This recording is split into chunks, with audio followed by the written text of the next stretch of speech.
I believe, my personal opinion is that self-storage and investing in self-storage is the best kept secret in the real estate investing world.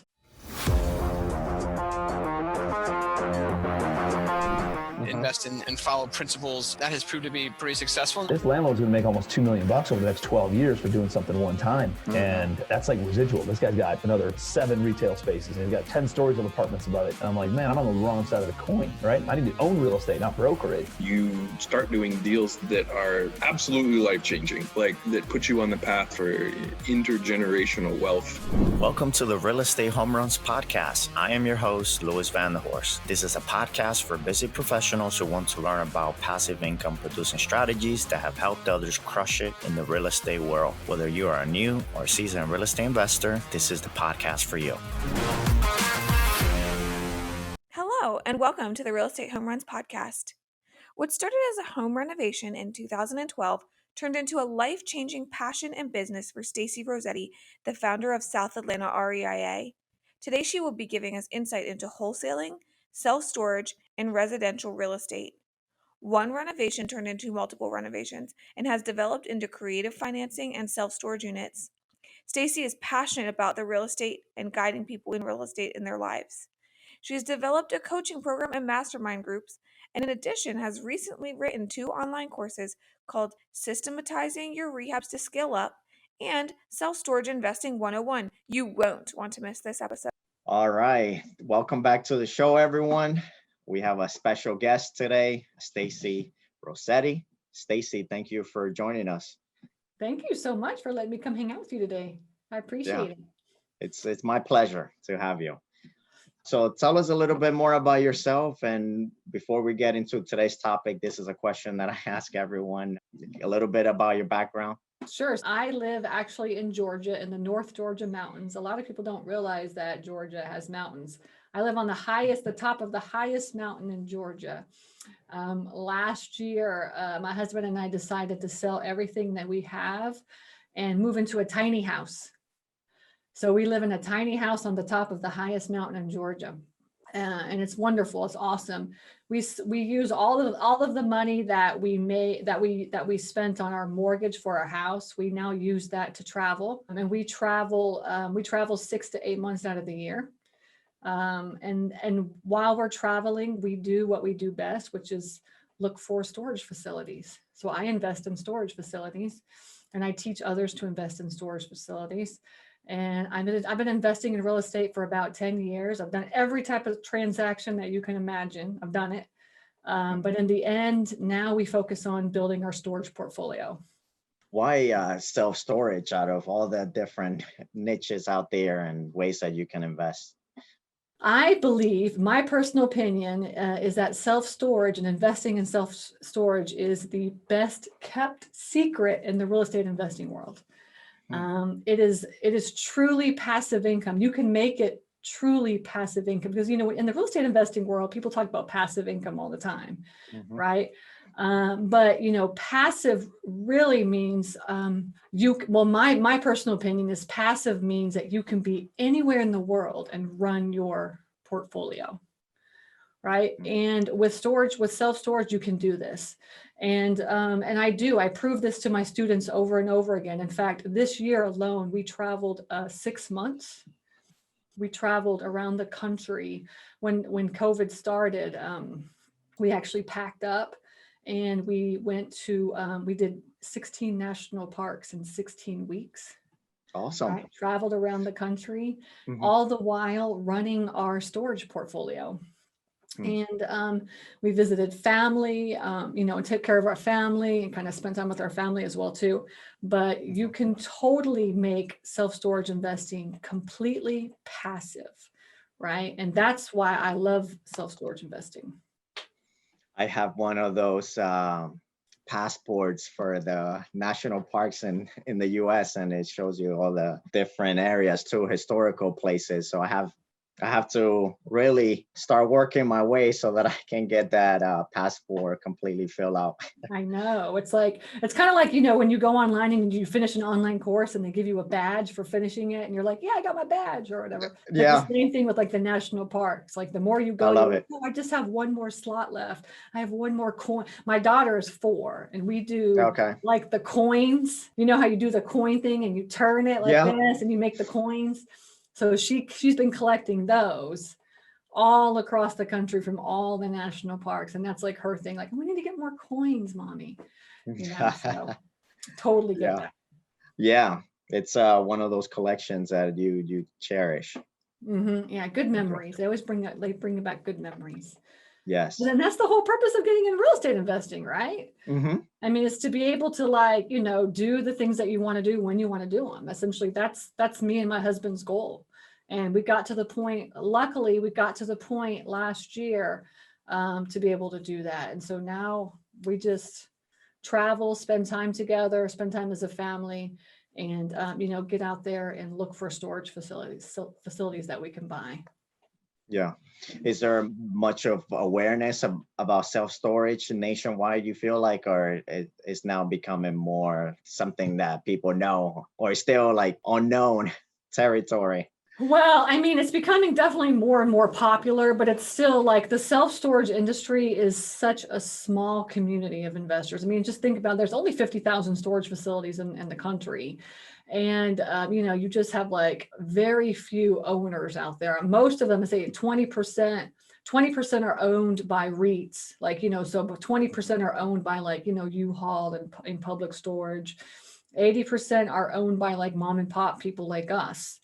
Right. And most of those mom and pops, they're all, people that have had storage facilities for 20, 30, 40 years, and just, and most of them just have one, maybe 2, there's not a lot of people out there that have like 3+ storage facilities. And it's really just it's a very small community, but it's also, I love the community very much because we're very like giving to each other and sharing. And I highly recommend if you're interested in self-storage, just go to Facebook and search like self-storage investing. You'll find my group is Storage Nerds. You'll find that, you can join that, but all the groups are awesome in sharing and helping. Awesome. There's a lot of wisdom and insight that we can get from groups like that, where we can network with like-minded individuals and be able to ask questions and understand the process. Mm-hmm. Yeah. Yeah, I love them. Are there any like tax benefits with self-storage? I feel like when it comes to residential real estate, single family, for example, you can count things as deductions. If you have tenants here, it's probably high turnaround if it's in a high crime area. So it's not like we said, not so passive. Are there any benefits in self-storage like that? I thought I heard someone say at one point that some tenants don't even visit their storage every month. What does that look like from your side? Yeah, exactly. So most tenants, I mean, they're not going to their storage unit like every single day, but like as concerned, concerning tax benefits, it's just, it's like a pass-through entity, right? It's a rental income. So you're taxed just like you would like in a house, as you buy like a rental house and you're renting it out. It's kind of the same concept. Okay. Mm-hmm. So there's a lot of tax benefits. I mean, and there's a lot of tax benefits in owning self-storage. And on top of that, you have things like opportunity zones. So if you're out, like if everybody that's listening, if you're like in the middle of nowhere and like you're kind of in these like country towns that are considered like opportunity zones and there's storage facilities there, you get like amazing tax benefits. So highly recommend checking those out as well too. And then you have things like 1031 exchange, so you can essentially like exchange one property. So if you have rental property, you can exchange that for a storage facility as well too. And that is a great tax benefit. So honestly, there is a lot of tax benefits in self-storage investing. What were your investment strategies before you moved into self-storage and decided to pursue this as your your niche? I was wholesaling and rehabbing. I mean, I was doing like every transaction. I mean, essentially what I was doing was I was a rehabber. I was one of those crazy people that was doing like, 15 rehabs at one time. Right. So I did a lot of rehabs over several years. I did a lot of rehabs. I did 100 rehabs in like 4 years or something like this. It was like ridiculous amount of rehabs. And and then what happened is I got pregnant. At the time that I got pregnant, I had, she'll turn 5 now. So when I got pregnant, it was like 6 years ago. And I think we had like 15 rehabs when I got pregnant. I was like thinking to myself, like, oh my gosh, how am I going to run 15 rehabs and have like this little tiny baby? Right? There's just like no way. Because if you do one rehab, if anybody knows you do one rehab, you're running around like a crazy person. Think about 15 rehabs. Yeah. Yeah. And we also had I think we had 15 houses in the pipeline. So not only was I we had a lot of houses. So I told my husband, I was like, that's it. We're not buying any more houses. We're done. And it took us years to finish all those houses up, because I just I was taking care of Lillian and then we got into self-storage investing. So over time, we eventually finished all those rehabs and did all the rehabs, but we stopped buying rehabs in 2017. And then we got into self-storage investing, and it just from there just took off. 15 rehabs at a time. Wow. Impressive. Mm-hmm. It was crazy. What were some systems? I know you like to teach about systems also and processes. What were some systems that helped you be able to make that possible and scale? Would you mind giving some tangible ideas? Yes, I love systems. So if you want to run any amount of rehabs, you have to maybe let's say 3 or more at a time. You really have to become cookie cutter. That's really what it is. It's just, I became super cookie cutter. So what happened is that my mentor, my coach, I was running around and doing all these rehabs, and I was doing $50,000 rehabs and then $30,000 rehabs. And I was doing $100,000 and $200,000 rehabs. And, if you know anything about rehabs, every single rehab is completely different. Mm-hmm. And you have to be it's just not, you can't do a $50,000 one is not a $100,000 one. So I was talking to my coach, and he basically said, Stacey, I told him, I was I'm running around like a crazy person. I don't know what I'm doing. And he was like, let me tell you how the wealthy get wealthy. And I was like, tell me what is it? Tell me. And he's like, well, if I tell you this though, are you going to you can use it, right? Because this is a very good tip. And I was like, yeah, tell me what it is. And he was like, what they do, he says, what the wealthy does is they just pick one thing and they do it over and over and over again. And they master that one thing. And I was started thinking about that. And he said, think about that in terms of your rehab.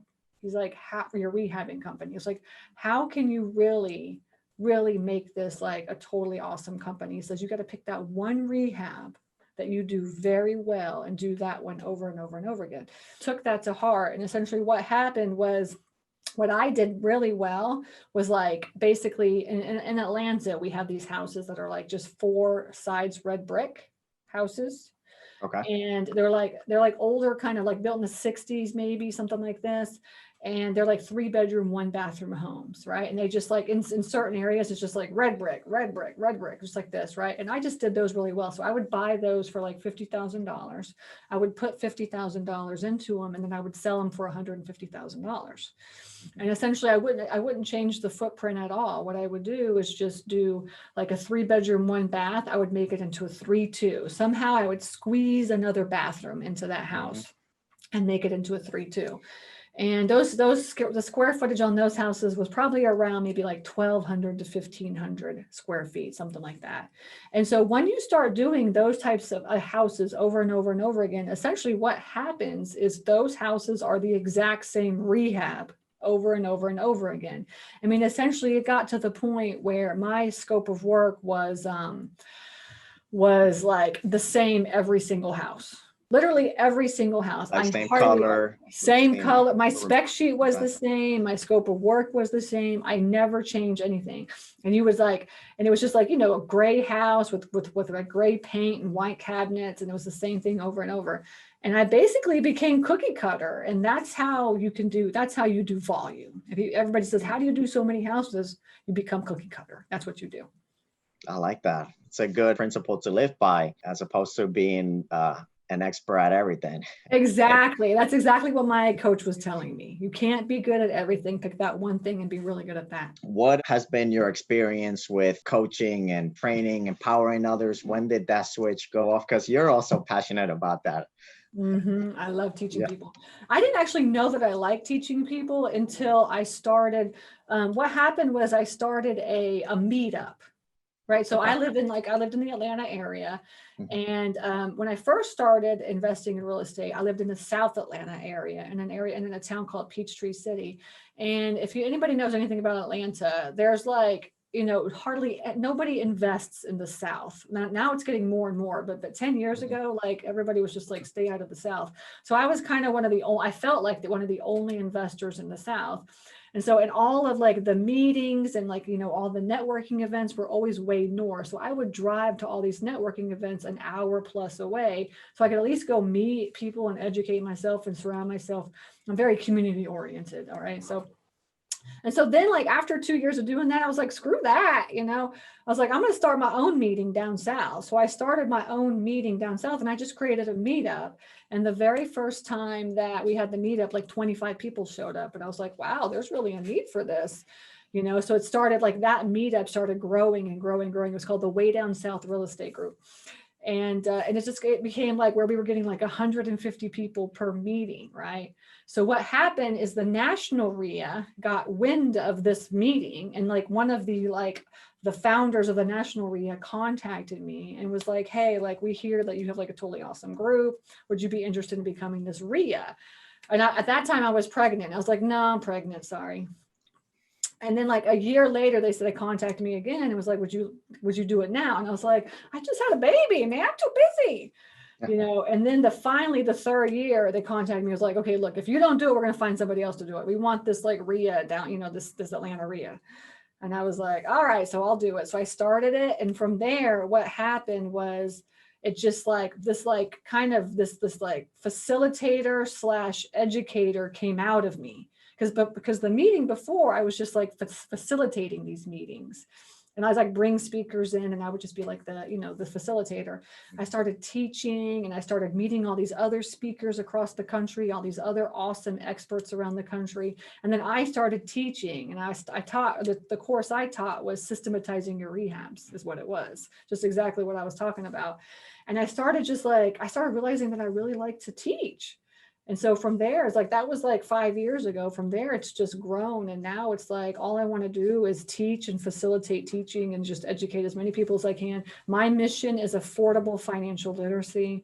And I want to help as many people as I can, like learn how to be smart with their money. Right. And to be smart with like investing. That's kind of what my mission is. So that's what I focus on now. And those are important skills that we're not seeing in schools. Exactly. Yeah. Exactly. And our communities desperately need that. And for them to know that they can invest money on a mortgage as opposed to paying rent, or they could be homeowners, investors, and put their money to work for them as opposed to letting it sit or use it in other ways. Or you can borrow somebody else's money. Yeah. We like that. Use their money to make you money. Mm-hmm. Yep. Nobody and it's knows a win-win. that, Mm-hmm. And what are some things that you teach in your self-storage program? How to find the deals or how to analyze them, how to fund them? Would you mind sharing some of that? Yeah, sure. Yeah. So I started a coaching program. It's called Storage Nerds. And so if anybody's interested, just go to storagenerds.com. But I teach people how to invest in self-storage. And really that's kind of what we do is like it's group coaching. Essentially it's group coaching. So I'm a huge a proponent of community oriented, or the power of like masterminding and group coaching. So you get me as the facilitator and teacher. So today we got up and we meet every other Tuesday. So we met this morning and we talked about goals. Like, okay, I know everybody in this group wants to buy a storage facility, right? So how Like, what do you need to do in order to buy a storage facility, right? You can't be like, all right, I'm going to buy one storage facility this year. Instead, you're like, okay, in your marketing department, what do you need to do to market? Right? In your acquisitions department, how do you put your offers in? In your financing department, how do you raise the money to do that? And we focus on what I call my 3-step process, which is finding them, funding them, and running them, right? And we learn how to find storage facilities. We learn how to fund them. And we learn how to run them, essentially. And running them is actually the hardest part. People don't realize with storage facilities that you're actually buying a retail business, right? So you buy it, and then after you buy it, you have to run it like a business. It's not like buying a residential property and then just putting a tenant in it or whatever. You're running a business is what you're doing, right? So people have to realize this concept and realize how to run a business.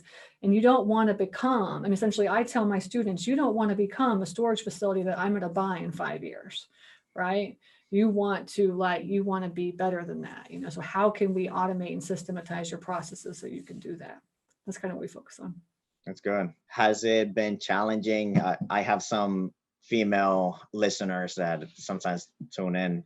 Has it been challenging being a female in real estate? And how did you get past that? Because it seems like most of real estate involves, or the majority seems to be men. Yeah. So, I mean, honestly, for me, I really don't okay, so if you know me as a person, you know that I'm like super direct. I'm going to tell you, just tell you how it is. That's just kind of how I am. So I'm not director. I'm a boss. That's what I am. That's what I'm good at. I'm good at managing and facilitating and telling people what to do. That's just what I'm good at. All right. I'm very good at delegating, right? And telling people, okay, do this for me and do this for me. So for me, some people ask me what challenges have you had as a woman? And I really don't have any challenges. And the reason why is because I don't look at it as challenges. I just look at it as this is just day-to-day activity. I'm getting up and doing the best I can with what I got. And that's kind of it. So I really don't look at it as challenges. Now, I do have a group. It's called Women REI Coaches. And essentially what it is it's me trying to facilitate women to become coaches in the real estate investing world. And the reason why is because you go to these conferences and you have these online summits and all these different things that you see, and how many women are actually speaking and teaching and sharing, right? There's always a whole bunch of men and then one woman, right? And sometimes it's just men. I went to 2 conferences in October and there was only dudes teaching. That's it. And I talked to the facilitator. I was like, where's the ladies, man?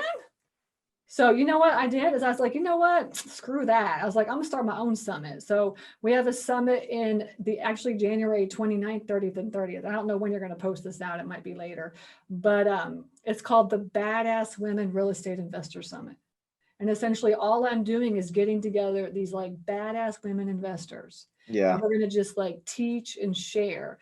And I have a podcast that's called Badass Women Investors. And I'm telling you, these women are amazing. But the thing is that we don't do anything about it. We don't get out there and teach and share and stuff. We're just so quiet and, they just don't do that. And I'm like, you know what? It's time. We're coming out. You're leading the way. I'm leading the way. We got to get some women out there.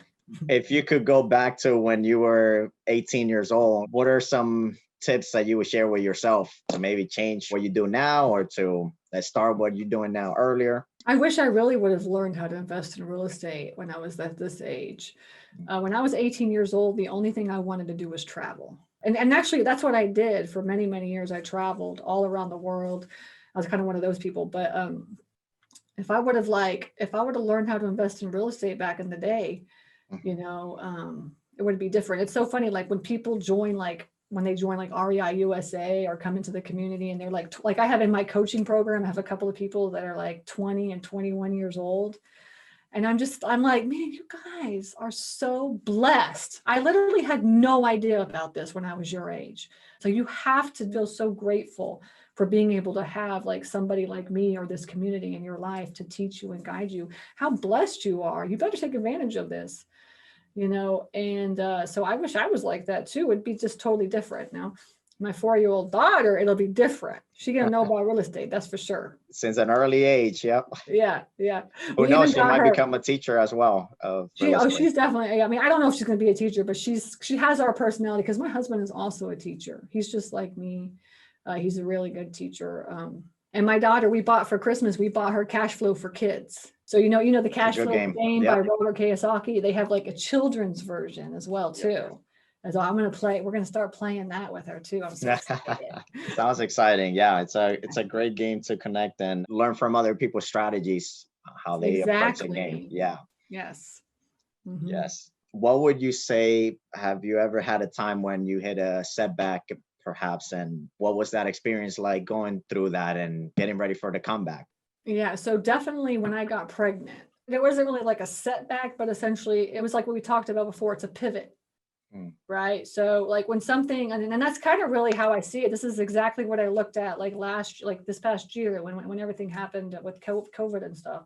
I mean, essentially it's not really for me a challenge. It's not for me a setback. What it is it's like, how can I pivot?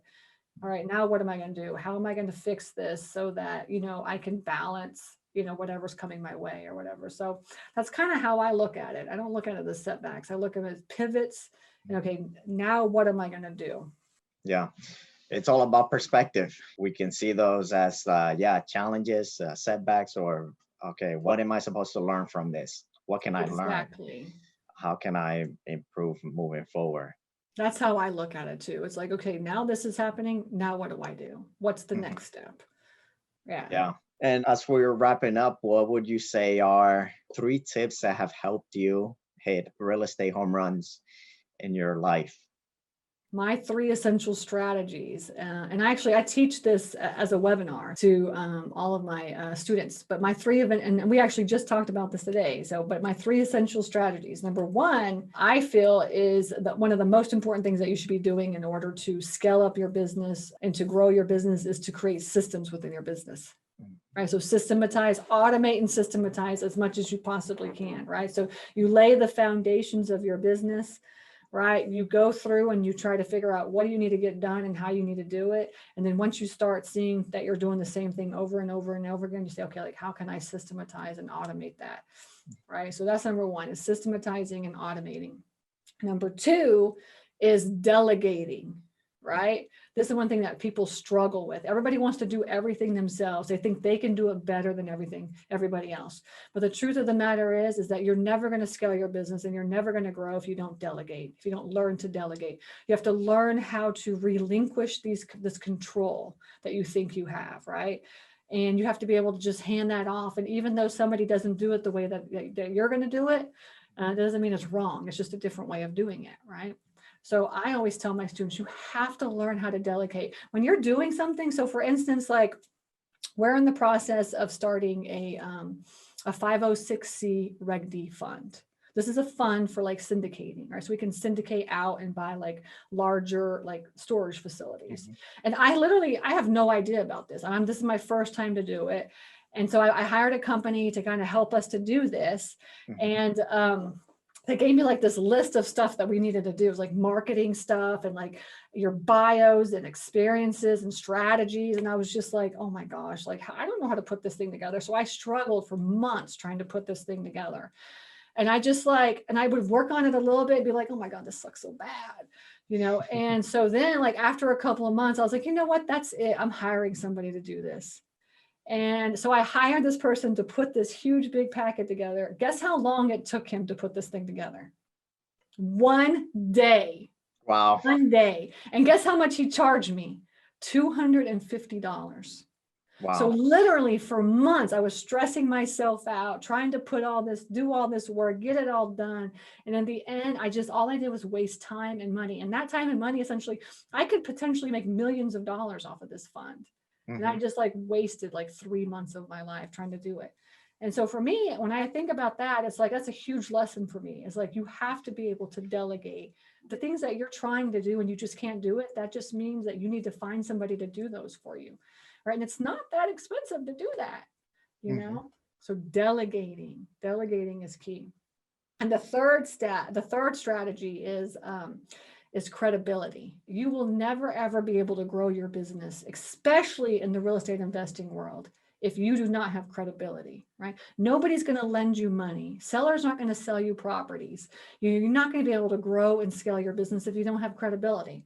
So you have to start focusing on building that credibility. Why am I on this podcast? because I have credibility, right? You know, why do people give me money to buy storage facilities? Because I have credibility, right? So you've got to get out there, put yourself out of your comfort zone, get onto social media. And what I tell my students, especially my new students, is like, just post, like if you're going to go look for properties, just take a picture and post it on like social media and say, hey, I'm thinking about buying this property. Or like, you know, if you find a house, do a video walkthrough of the house, right? I mean, nobody knows which house it is. Nobody cares about this stuff. All you're doing is you're planting these seeds and you're starting to build this credibility, and you're creating this awareness within your circle of friends. Like, oh, this person is like, you know, getting out there and doing some investing and stuff.